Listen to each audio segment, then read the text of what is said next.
Alright, let's open this up with some gameplay.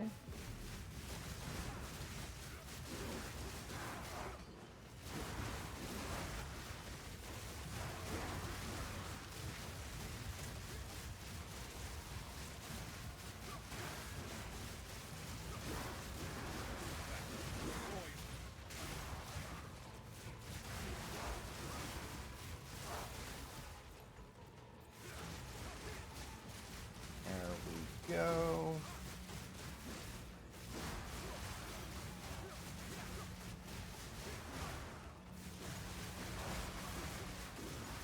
Yeah, go for clearing. Not my best breach, but this map's kind of rough.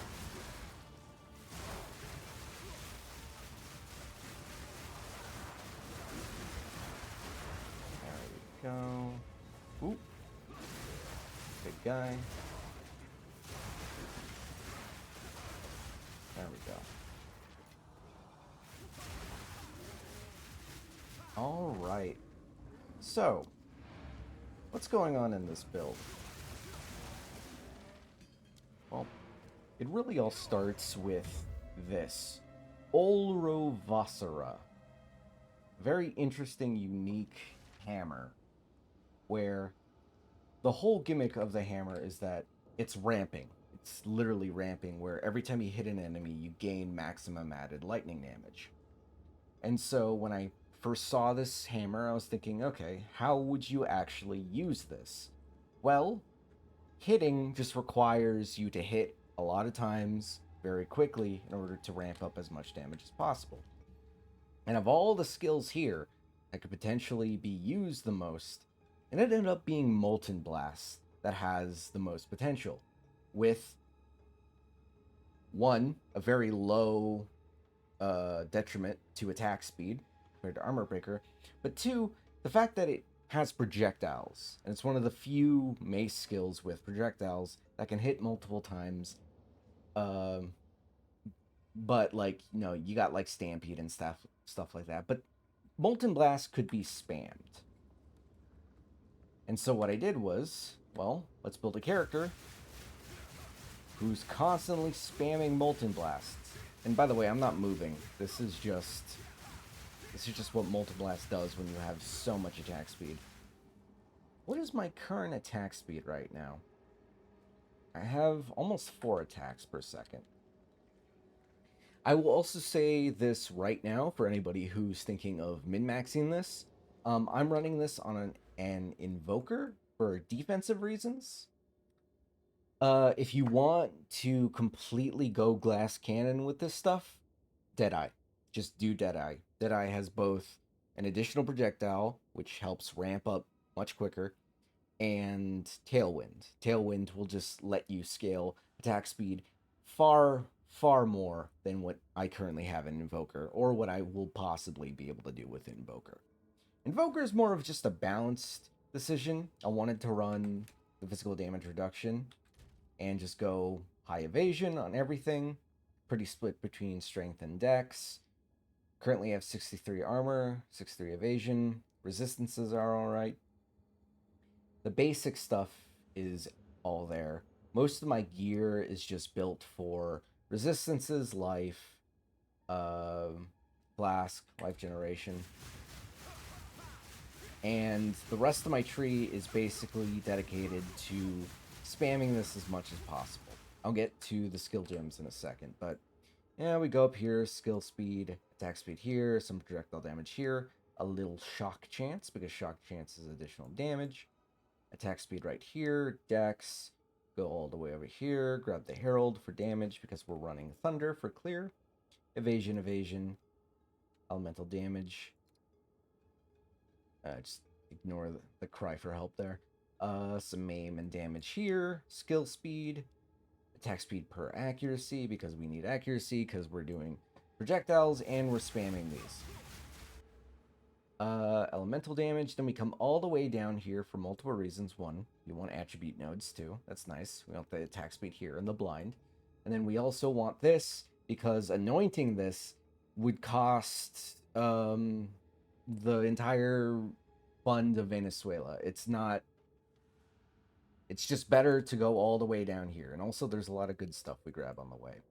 All these notes for attack speed with one-handed weapons. And the key here, Dance with Death. Dance with Death gives us 25% more skill speed if our offhand weapon is empty. We have an offhand weapon, and we just maintain this.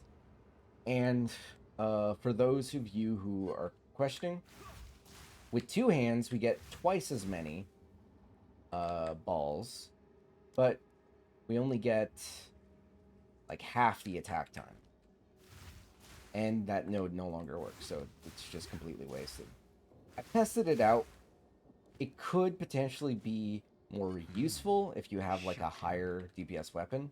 Because that's the thing with Olrovasa. It's a ramping weapon, and it's not as consistent as a top tier fizz or elemental damage weapon would be. But the potential here is that based on the enemy power, so versus bosses, this does a lot of damage. The amount of damage it's going to be doing is pretty good.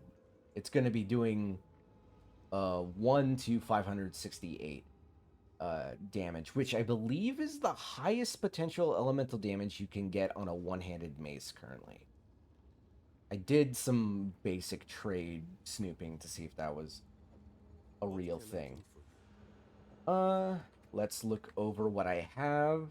I have an ancestral totem here just for Font of Rage and Font of Blood. Just in case, you know, a rare, a boss, and I'm kissing them because I'm doing this.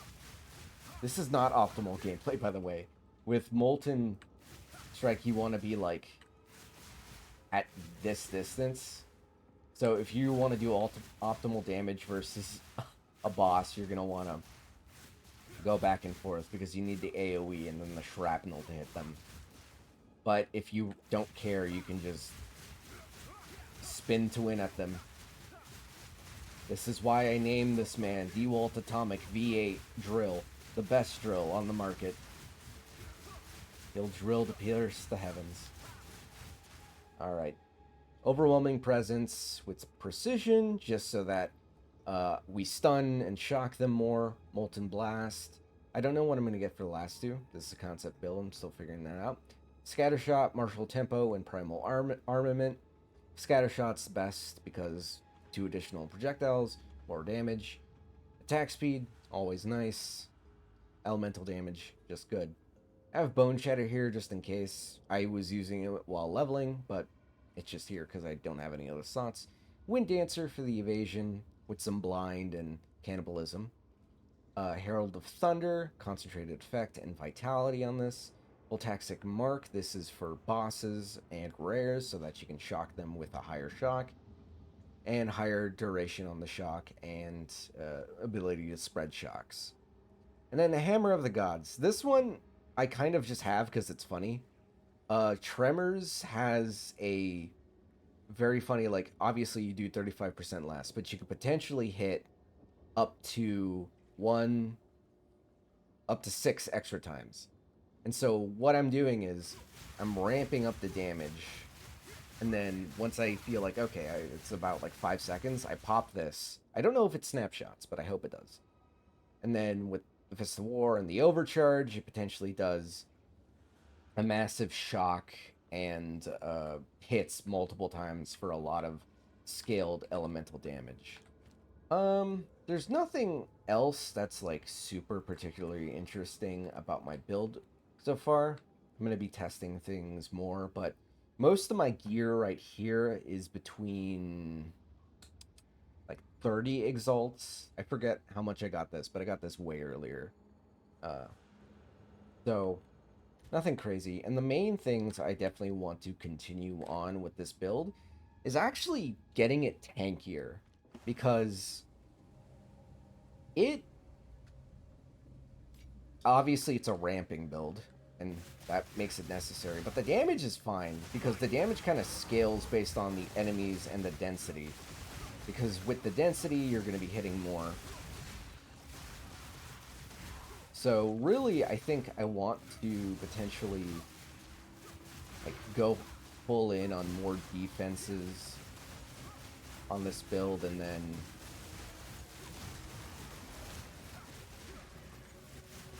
maybe a little more attack speed.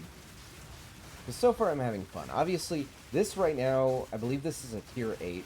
I haven't gotten, like, tier 15s yet, so grain of salt for endgame viability and all that.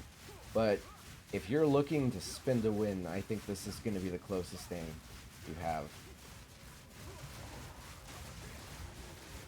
Alright, let's head to the boss to finish off the showcase. Just the show. Because there is going to be a distinct kind of difference in, like, obviously, yeah, no. It's taking me a couple seconds to kill the quadrilla. But that's not going to be as apparent whenever we get to a boss room. And also with higher density maps. Fucking stop body blocking me. Jesus Christ. I'm just gonna spin to the boss. Oh my god, it's the fucking gorilla. Okay, fine.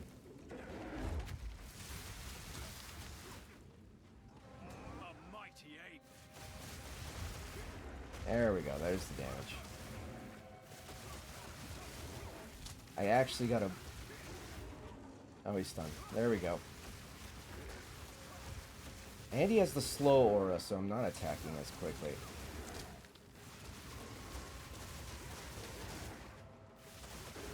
There we go. You see, I was worried because this man is known to one-shot people. Alright, well, I'll be probably giving updates on this one. This one's pretty fun, pretty interesting. Catch you guys later. I could subscribe. YouTube.